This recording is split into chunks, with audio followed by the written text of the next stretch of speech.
again, it's a nice intimate crowd for this talk, which is actually perfect. Just a brief introduction. My name is Sean O'Toole. I'm a journalist and art writer.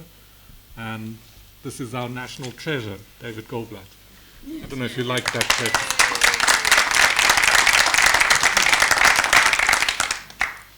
That has already damaged you for us. Perfect. At least we are on unequal ground, or uneven ground. The talk, why I say we're glad it's small, David and I agreed, is because this is entirely unrehearsed. And so there might be a little of a lag at times. We've worked out some images that we're going to use as a reference point to talk about Margaret Courtney-Clarke's work.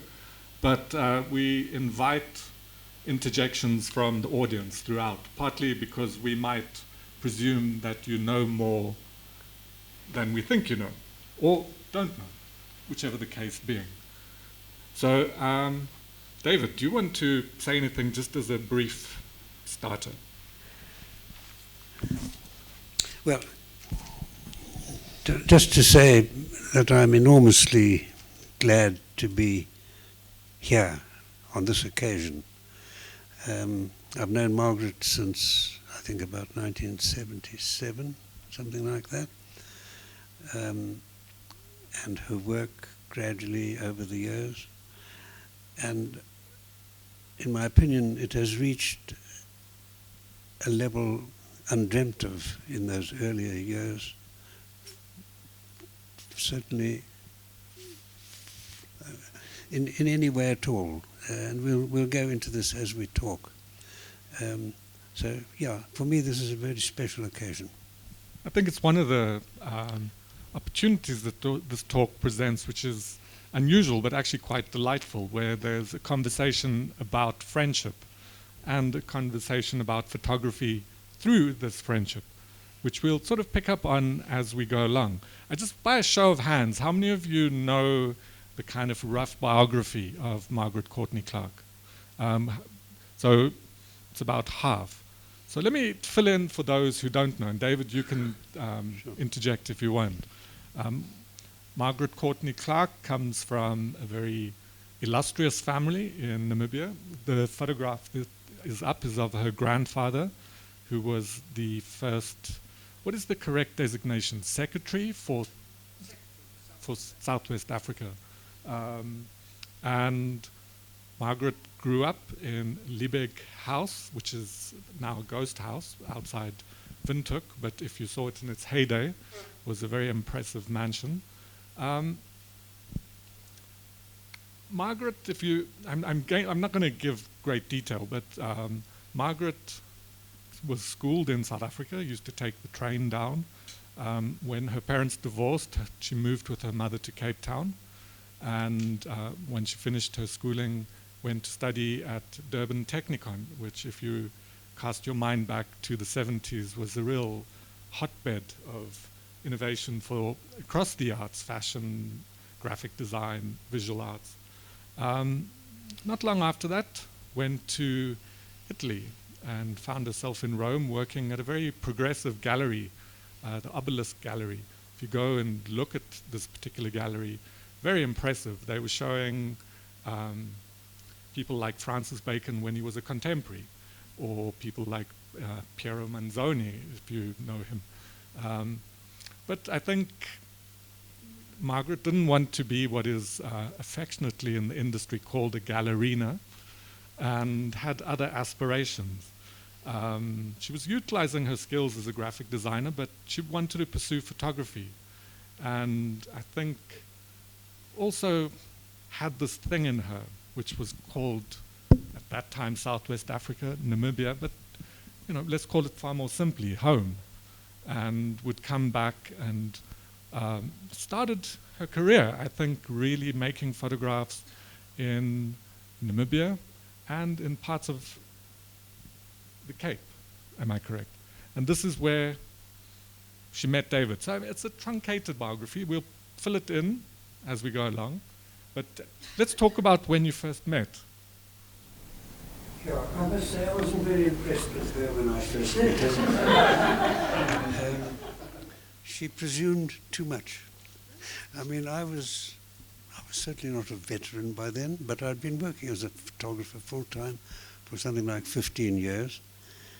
And she came along and said we should do some work together for Architectural Digest. And I knew nothing of her, and I tried to sort of get some idea of her skill levels, and they were, let's say, somewhat lacking. But nonetheless, there was a kind of native urge, I think, that I picked up very clearly, an urge to push aside all of these really irrelevant technicalities, become competent, and work together with me. And so we began. I think we began on a house not very far from here, Murray Crawford's place. Which was for a magazine assignment. This was for the Architectural Digest. Is that right? Yeah. And it entailed some quite tricky photography using view camera and so on. And Margaret showed herself very quickly to be perfectly adept at these things. So any notion of superiority I had was very quickly quelled. And to my surprise, I found that, I mean, I'd never worked with another photographer before. I was entirely a one-person show, and I worked that way all of my photographic life, really, except when I worked with Margaret. And I found that we worked together very smoothly, very easily. There were... So who carried the bags? I carried the bags, I built the scaffolding, I climbed the scaffolding. And You're not meant to be here. Yeah. Well, I think it's a bit of an exaggeration, but but yeah, we worked together very, very, very easily. Very few arguments about how we should approach a particular photograph, and what the photographs should be. I can truly say that there was a kind of, not just a give and take, but a smooth progression into what we wanted to do. And coming off that, a few years later, probably, about 2 or 3 years later, Margaret came out from Italy seemingly as though she was catching a bus. She came out quite frequently. And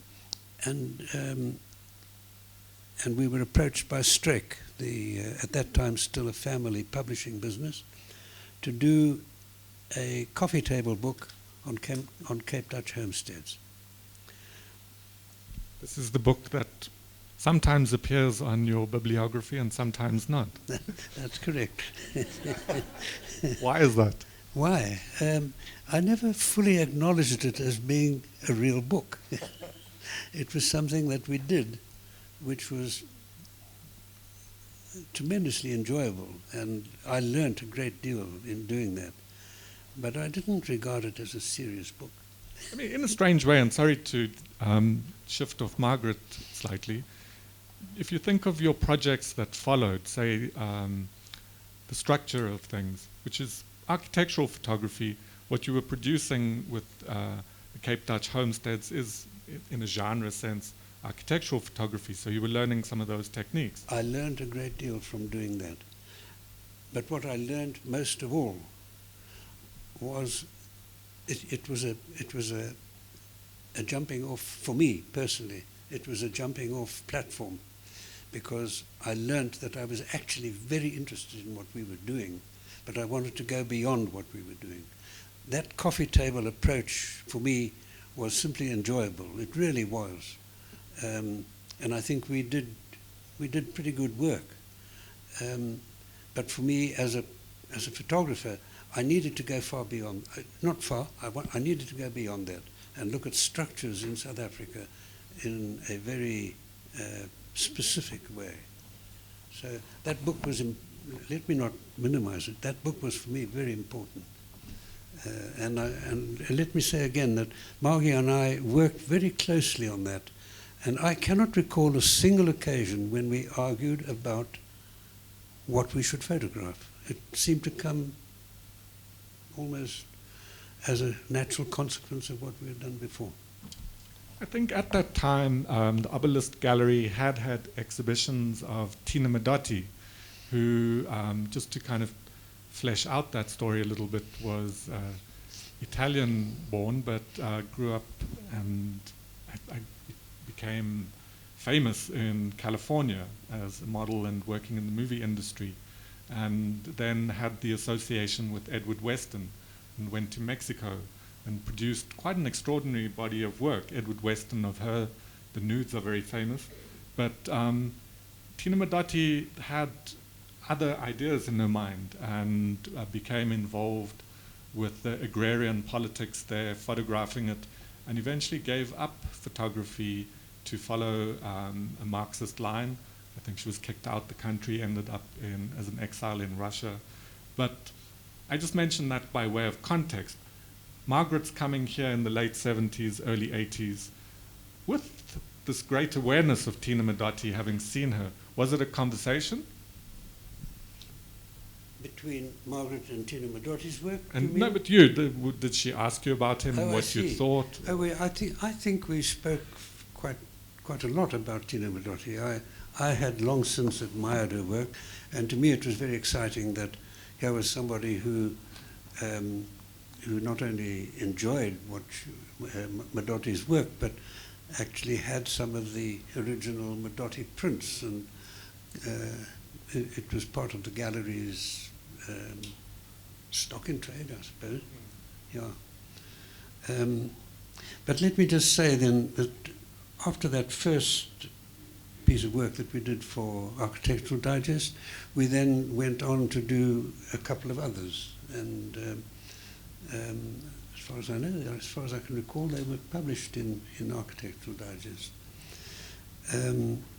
But that book, Cape Dutch Homesteads, was a very important event, I think, for both of us, if I'm not mistaken. Certainly for me, as something that introduced me to the notion of structures as being so expressive of a culture and of an ethos. And at this point, I think Margie and I differed somewhat, because I wanted to go off and photograph Dutch Reformed churches. And for some reason, she was quite reluctant to do this. Because I realized that the Dutch Reformed churches, the churches of Afrikaner Protestantism, were extraordinarily important in South African life and culture, and were not unrelated to what we had been looking at in Cape Dutch Homesteads. So I think that at that point, somewhere along that line, we diverged. Margie developed her own interests, and I developed mine. Well, I began to work on the engineering. And I'm coming to that, woman. And so, yeah, there was not a divergence of anger or anything like that at all, but simply a divergence of interests. And Margie became very much involved in the art of the Ndebele. And this was a new aspect of her that was now becoming evident. While we worked on the Cape Dutch Homestead book, her need for elegance, and by elegance I mean that strange combination of factors that results in something that transcends the brutal facts and gives you something, more elegant. Her need for that elegance became a dominant feature of her life, in my opinion, at that time. And she became very involved in Ndebele culture, and eventually went to the extent of building a centre, an art centre in KwaNdebele, with all the, forgive me, all the fucked upness of that place. There was a war, a civil war that eventuated in 1985, 86. It was riddled with appalling politics and corruption. But somehow she came in there and built this place with her own hands, and managed to persuade the king of the Ndebele, and the government to allow her to do this, because her primary interest in doing this was not simply to perpetuate the work, the artwork, the art sensitivities of those people, but to pass on the skills and the sensitivities to their children. And this became, as far as I can recall, a dominant feature of her life at that time.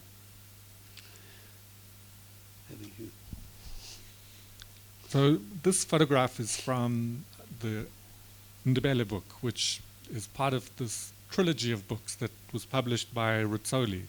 This came out in 1986, was followed in 1990 by African Canvas, which looked at, I would say, crafts that resided within the kind of feminine realm of the homestead, and particularly in rural parts of West Africa. And then it was followed in 96, am I right, by Mazijan, which looks at the same subject terrain, but in North Africa. Extraordinary body of work based on a lot of traveling. But I want to quickly go back to Ndebele, published in 86. You had already been working, although the book would come out later, on The Transported of KwaNdebele, which was you getting in the bus with these extraordinary journeys that people had to make, getting up at 2, 3 a.m. in the morning to travel to work. In a way, you're both working in the same geographic area, but coming with very different set of proposals in image form. Do you want to elaborate on that? Yeah, this was a factor of our shared interests that I've never fully resolved. Margaret was quite politically awake, and her photography in Namibia and South Africa was often on the verge of acceptability to the authorities. Some of her work was actually, I think, confiscated, is that right? And she didn't hesitate to go into places that were regarded as being not the right sort of place for a decent white girl. And yet, at the same time, my consciousness was much more directly related to the politics of the time and to the need somehow to take cognizance of all of this in my work. So there was yet again a kind of divergence. We actually photographed. If you look at the work that's on display in the hall across the road, there are some photographs there that were virtually both from my camera and hers, or hers and mine. But nonetheless, there was this tendency towards a divergence, and so the work that I did on The Transported was really a commission from the Carnegie Inquiry into Poverty in South Africa. Margie never became involved in those things, but still, there were, I think, increasingly at that time then divergences in our lives. I mean, Margie's work is one of roaming across vast geographies, West Africa, North Africa, but it's not exclusive. You can find work that photographs of in Iraq of Kurds. There's photographs made in rural parts of Italy. whereas if one thinks of David Goldblatt, there's a sort of concentrated focus on South Africa.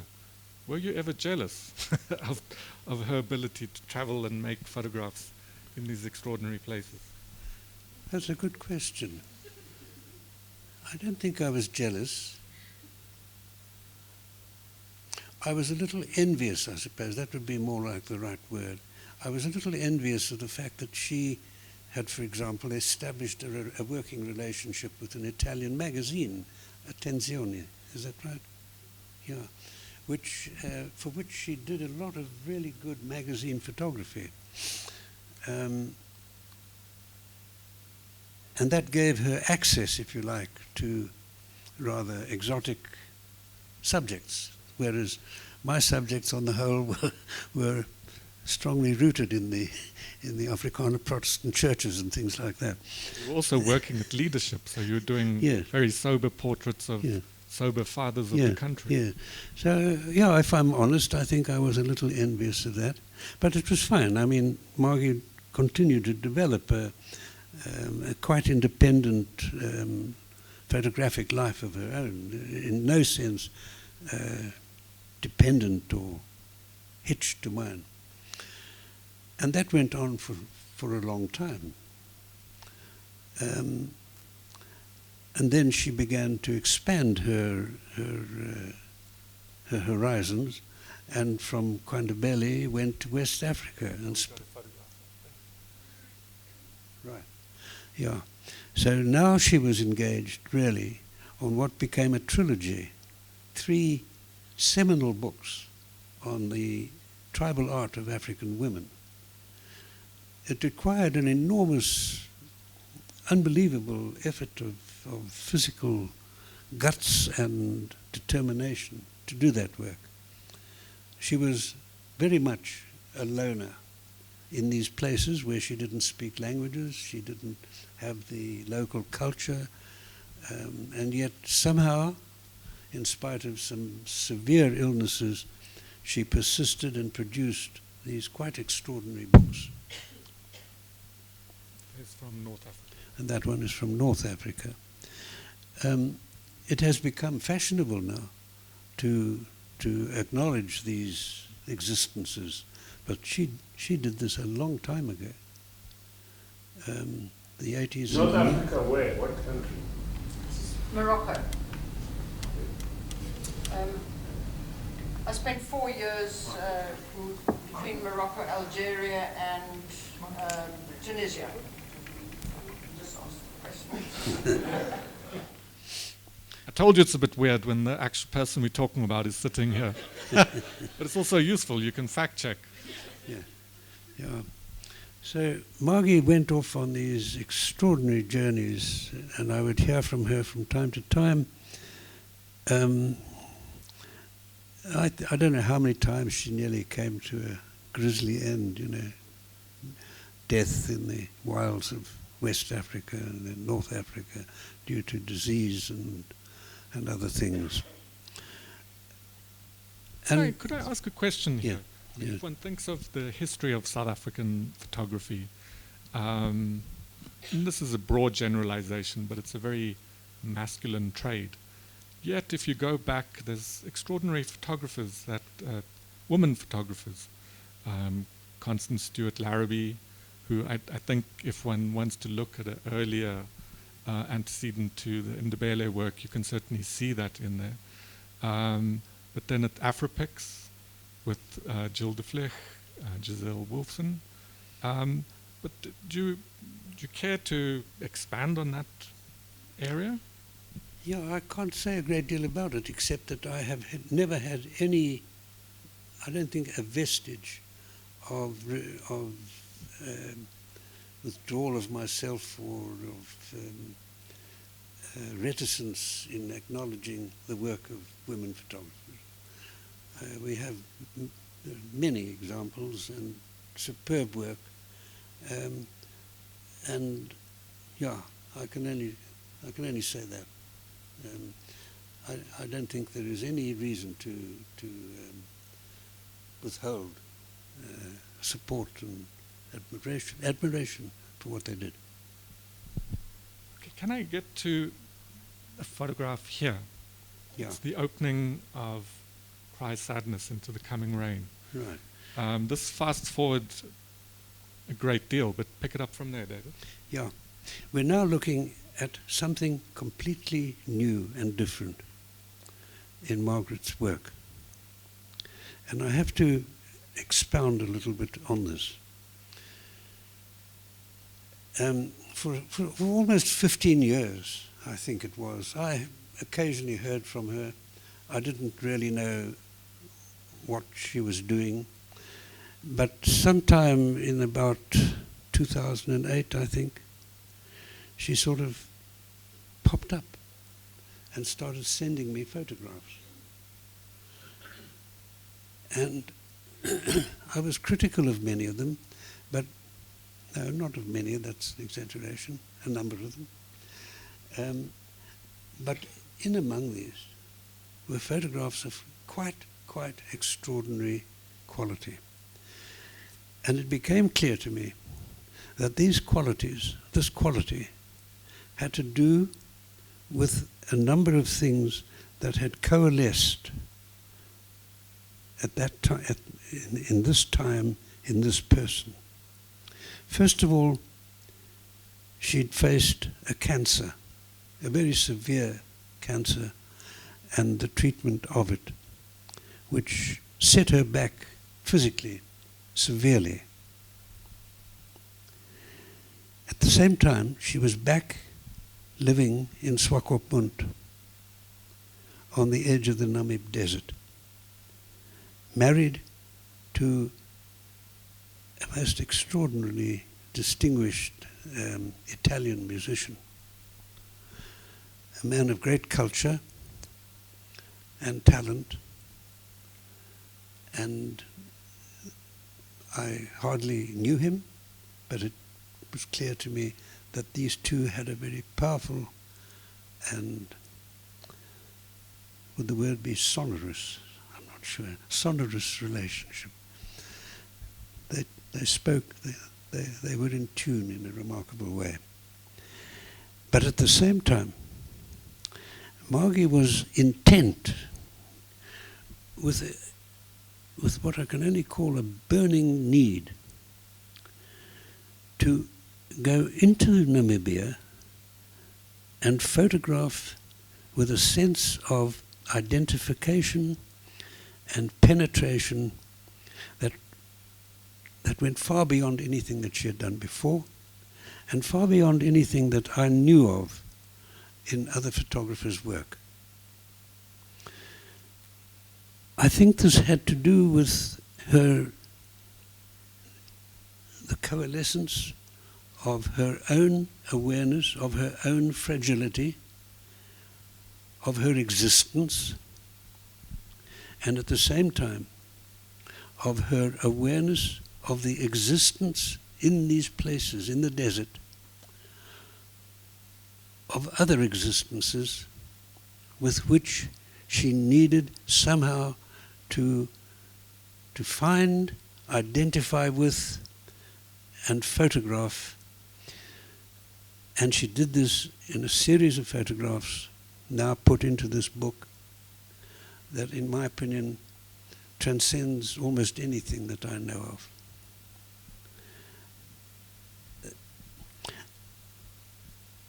I think there are two broad streams in photography today. In the one, people create and use the camera and perhaps other media to create images. These are done either in the darkroom or in the studio or out in the field. We can cite many examples. There's Jeffrey Crutzen, the American, is he American or Canadian? There's Jeff Wall, the Canadian.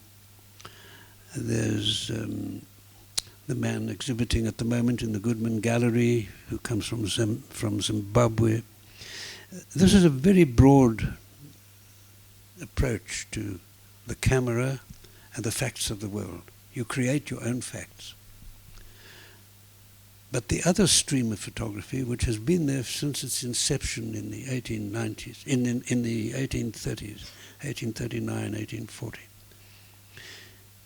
is this concern with the facts of the world around us. And somehow, to photograph these facts, these brutal facts, with such a sense of their existence and of their and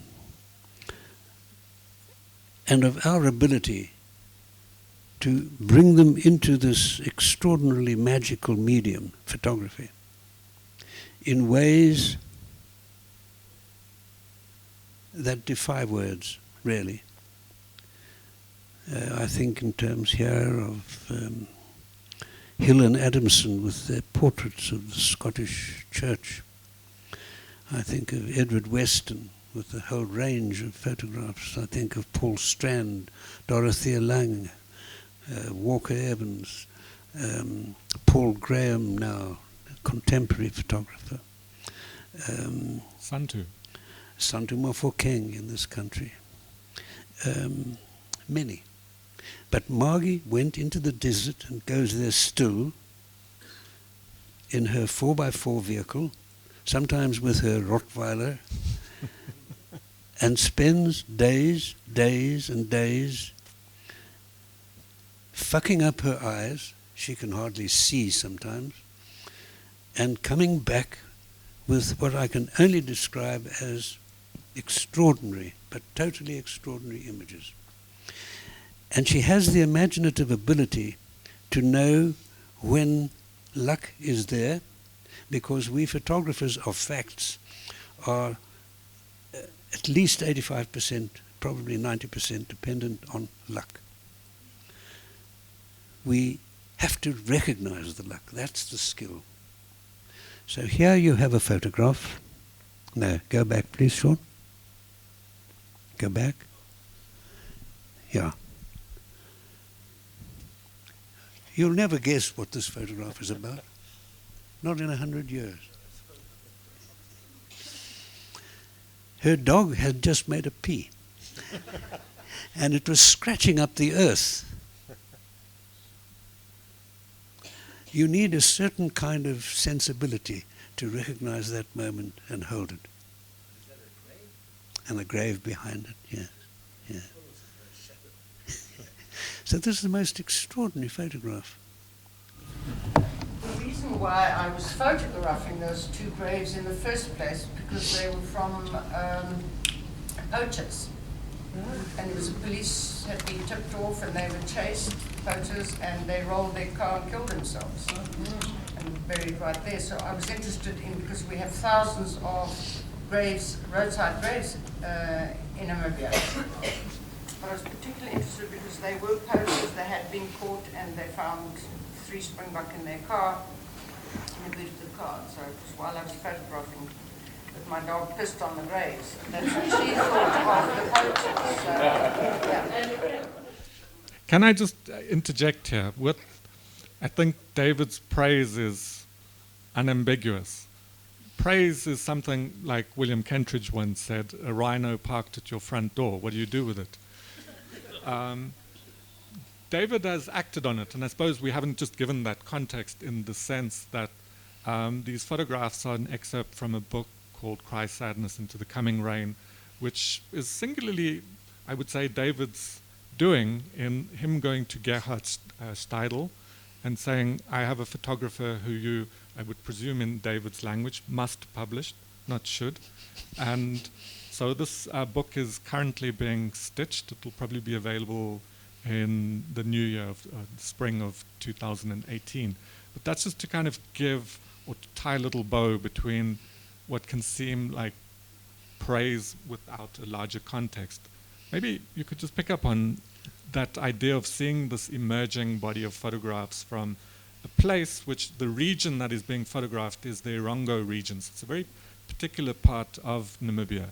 So if you take the journey by car from Windhoek to Swakopmund, you would enter the Erongo region. And it's for various reasons, it has a claim. If you follow Southern African art, Pierneef went there and drew some of the mountains painted there. There's also local Namibian artists that really kind of tried to penetrate that landscape and, I'm going to use your expression, entering what would be a fuck-all landscape and coming back with something that is close to poetry. But at the same time, if you travel through that region, increasingly it's quarantined. Huge mining going on there, uranium mining. This is in the present day.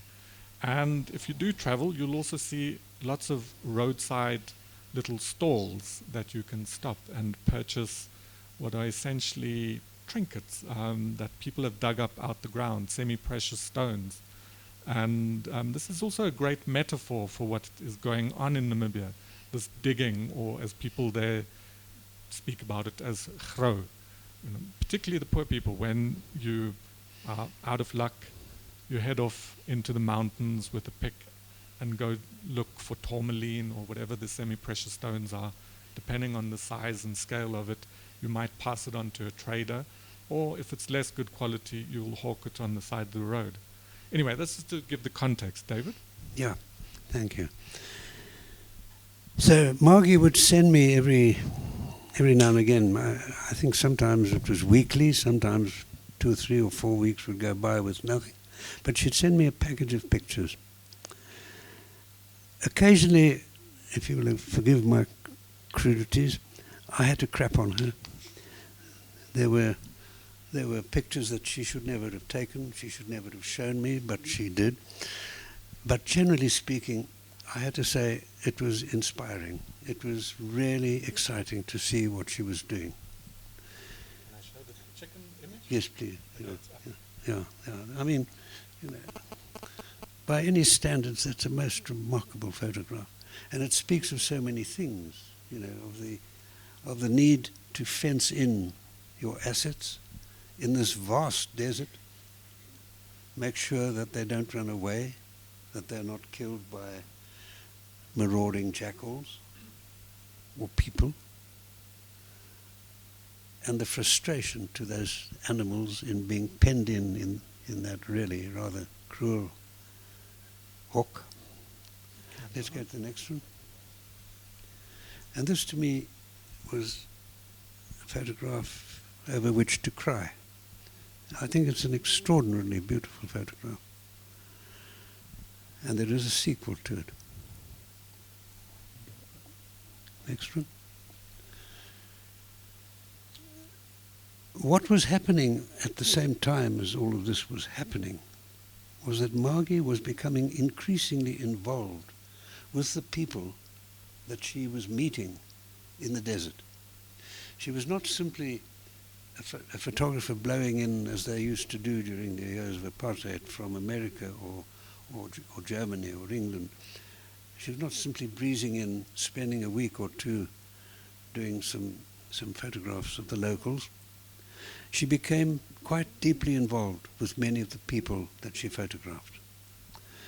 And so, can we go to the next one?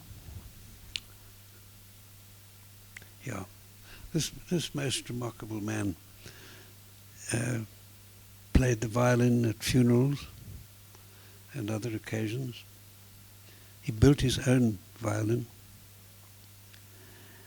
His name's Gottlieb. Gottlieb. God loves. I accompanied Margaret on one of her ventures into the desert, and we spent a night at Gottlieb's home.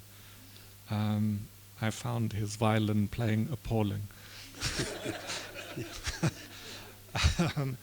And it was endured through a large part of the night and was accompanied by hymns, I think Nama songs that were sort of vaguely recalled. There was deep pleasure that he took in his playing. Yeah, so he is a man of great sensitivity. Go to the is it the previous one? He has his own little handmade case for his instrument, and he goes off on his donkey cart to play wherever he's invited. And not long ago, Margie's husband, Alex, made it possible for Gottlieb to get a brand new violin. So I think just for South Africans, what would be useful to know is Gottlieb owns a house in Uys, which is a former mining town that has sort of fallen on hard times. And you're definitely entering a kind of post-industrial landscape there. Everything's excavated. And the local, I suppose, quarry, they're practicing tilapia fishing, or they're cultivating. Gottlieb lives in what would have traditionally been the township. There's huge unemployment there, which leads to other social problems. And Gottlieb has chosen to go live out on the range, close to the Brandberg Mountains, really just to kind of escape some of these alcoholism, the noise that just endures at night. A very incredibly self-possessed man. Yeah. Can we go to the next? Sure. The next? Yeah, now, this is a lady that Margie has become acquainted with. She recently helped her make, as far as I'm aware, a roadside stall using sandbags. One thing they're not short of in this part of the world is sand. And Margie has helped a family in the local squatter camp build a house made from sandbags. Helped to fill them and built the house. And the name of this lady again, Margie? Talita. Talita. So this is Talita. And go back to the previous one, please. And those are her feet. Now, this is one of those points at which Margie and I disagreed strongly. You see, I felt that this picture should have been on the left-hand page in the book, and the portrait, go to the portrait, should have been on the right-hand page. But Margie tends to be rather obvious sometimes, and so Talita was placed on the left-hand page because her feet point in that direction, and her feet are dangling on the right-hand page, which was quite wrong.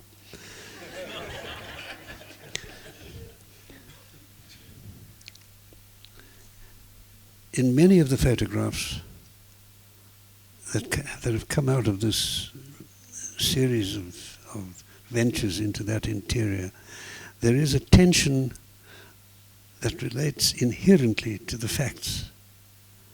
It's not implanted by some kind of creative genius. It comes from her awareness of what is likely to happen if you put a puppy and a carcass together. And she's done many pictures of this kind that have related in that way. This is a church.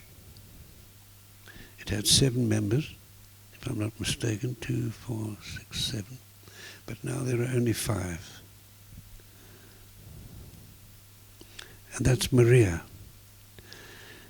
In Swakopmund there are local squatter camps known as the DRC, the displaced, what is it? Refugee camp. The displaced refugee camp. This is a polite term. They're as adept at making words as we are here in South Africa. That's Maria's mother. Maria and her mother inhabit the dumps, the garbage dumps around the DRC and Swakopmund. It was a strange thing, but go back one, please. That photograph of Maria was sent to me by Margie quite early on in this development. And I could never get her to give me a frontal view. I wanted to see Maria. And she found that she couldn't photograph her. Would you like to comment on that, Margie?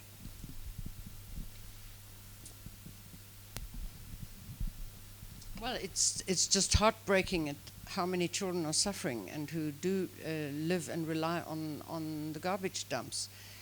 And I discovered Maria. It's not her real name, and I decided, it would be best not to reveal her name. Always terribly, terribly sad, always looking down. She could never look at anybody, never look at you while you're talking, and I felt it would be very unfair to photograph her. And I needed more time with her. So she is a child, she and her brother now, and they are a family that I keep a close lookout on. I help where I can. I've helped them build a new shack, get out of the cardboard, and I follow her through her school progress, and now I have begun to photograph her face, and so I hope we'll see that in maybe my next book. And there's one of her in the exhibition running out of a door. That's right. Most beautiful photograph. So this is a man groveling, throwing, looking for semi-precious stones. So his hand is in a deep pit. This is at the Spitzberg Mountains, if you know. They do spend 8 to 10 hours a day like that, in that position, and at the end of the day, they might get 10 rand for a stone. So it's also far more precarious because they would camp there for a month or so at a time, and really in the middle of nowhere, and your resources are basic food and water. Because bear in mind that this landscape has been sort of dug up and searched for this, so it's diminishing rewards. Okay, the next one. And this is an aspect of the mining that's taking place. These are slabs of granite waiting for export to China. And that's Welwitschia, the famous plant peculiar to this area of the country. Hold on. And people who are concerned with their preservation, because these plants have an age of over 1,000 years, I think. Yes. People have tried to protect them, like that ring of stones around that. But as you see, the truck speeding by and the destruction that mining has wrought leads to the death of these plants. Okay, let's go to the next one. This is the most incredibly hard existence. This is a family's water. That water came from the fog. They have recovered the water by milking the fog that comes down every morning on the Swakop, on the West African coast.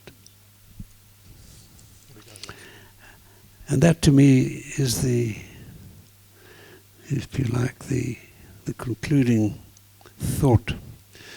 That sapling that we saw right in the beginning, which was full of hope, has died. And that's what's happening now to these tiny communities in this extremely harsh place. And I think that Margie has done a great service by bringing it to us. Thank you.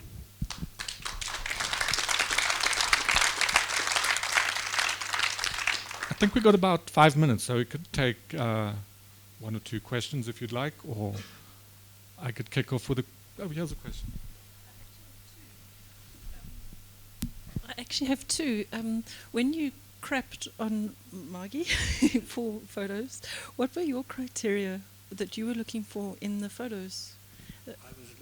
I was looking for that, I can only call it a transcendental quality that facts have when an extraordinary photographer brings her existence and her concentration, her eyes, everything, to the rendering of those facts in a photograph. It's a quality that you can see when it's there, when she's done it, but until she's done it, there's bugger all to see. So, when I say I crapped on her, I would send her some quite rude emails, because every now and again she would try to slip in something that that she knew and I knew was not really up to the scratch, up to standard. Well, I also tried to take a lot of photographs about what was happening around me, on a more personal level, rather than always saying something that was, terribly bleak. He misread that, There were photographs that only he should be looking at, and they weren't good for that. But anyway, that's fine. We have this back and forth. We have had it for 40 years. Second question for you was, I think, how do you deal with emotional sort of fallout? I'm not sure how to ask the question. You're observing, you're getting involved in people's lives, but lives that are quite hard, and you're gaining an emotional attachment with individuals. How do you sort of deal with, I guess, emotional fallout for you? Well, it's ongoing. I don't drive in and drive out. I revisit these people over there. I have been for 4 years, and it has gone, and I hope we'll, to do so in the years to come. It's not as though I appear there one day, photograph them, and I'm off again. I do camp. They look after me. We cook together. We dance by the fire in the evenings. I take their dogs back for treatment, for injections, for operations. I look after puppies. We do all this thing, and it's ongoing. And sometimes they come to Swakopmund and they come and visit me, and they stay with me, and go back with bags of food and clothes. It's ongoing. And yes, but these are my people. And Maya Angelou, who was a very, very, very close sister friend of mine, and she always used to say we are more alike than we are unalike. And people will never remember you except the way you treat them, and we are to treat people on the same level. I am one of them and they are me,